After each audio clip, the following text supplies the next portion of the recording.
베이비붐 세대 은퇴 준비 5가지 체크 포인트. 김동엽. 베이비붐 세대는 우리나라와 가계 경제를 이끌어온 주역입니다. 특히 가정의 주된 수입원으로 부모와 자식들을 모두 부양하며 버팀목 구실을 해왔습니다. 하지만 막상 자신의 노후를 위한 준비는 별로 하지 않은 경우가 많습니다.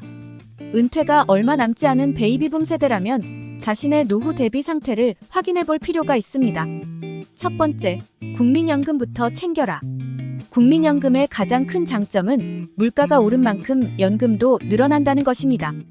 금융기관에서 판매하는 대부분의 연금이 물가 상승 부분을 보상하지 않는 점과 비교하면 최고의 노후 대비 투자 상품입니다. 이러한 국민연금의 혜택을 누리려면 최소 10년 이상 연금보험료를 납입해야 합니다. 만약 납입기간을 채우지 못했다면 부족한 금액을 추가로 내면 됩니다. 소득이 없는 전업주부도 본인이 원하면 임의가입자로 국민연금을 받을 수 있으므로 서둘러 가입하는 것이 좋습니다. 두 번째, 부모님 생전 섬기길 다하라. 고령화로 은퇴 이후 노부모를 모시는 경우가 많습니다.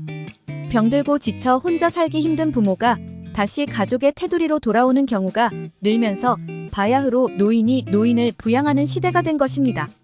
늙어서 다시 자식 품으로 돌아온 부모님 섬기기에 부족함이 없도록 최선을 다해야 합니다. 세 번째, 무업 장수보다 힘든 것은 없다. 일이 있는 은퇴 후 생활을 준비하고 있나요? 우리는 아직도 은퇴를 흑백 논리로만 생각하는 경향이 있습니다. 일을 하든지 아니면 은퇴해라. 이는 어리석은 생각이며 사회 이익에도 반합니다.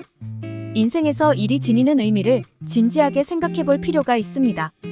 은퇴한 지 얼마 되지 않아 다시 일을 시작하는 은퇴자가 많은 이유는 무엇일까요? 일을 통해 얻을 수 있는 삶의 의미가 그립기 때문입니다. 은퇴 후에 일을 찾으려면 이미 때늦을 가능성이 높습니다. 현역에 있을 때부터 어떤 일을 하면서 인생 2막을 살지 미리 준비해야 합니다. 네 번째, 건강은 건강할 때 지켜라.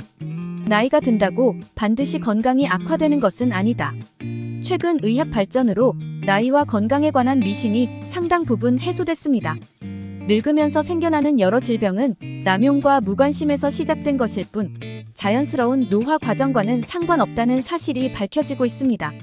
선택과 실천 여부에 따라 얼마든지 건강하게 살 수 있습니다. 다섯 번째, 일터 밖에서 인간관계를 만들어라. 일에서 빼놓을 수 없는 부분이 오랜 시간 형성된 동료애입니다. 은퇴할 때 가장 크게 손상받는 부분도 바로 동료애입니다. 인간관계가 직장 동료에만 국한된다면 은퇴와 함께 그 관계도 대부분 끝나고 맙니다. 하지만 일터 밖에서도 인간관계를 유지한다면 은퇴 후 계속해서 관계를 이어나갈 수 있습니다. 인간관계는 시간을 투자한 만큼 얻을 수 있는 것입니다. 이상 베이비붐 세대 은퇴 준비 5가지 체크 포인트에 대해 알아보았습니다. 이번 영상도 유익하셨다면 구독, 좋아요, 알림 설정 부탁드리겠습니다. 오늘도 오전에는 건강을, 오후에는 부를 얻는 하루 보내세요. 감사합니다.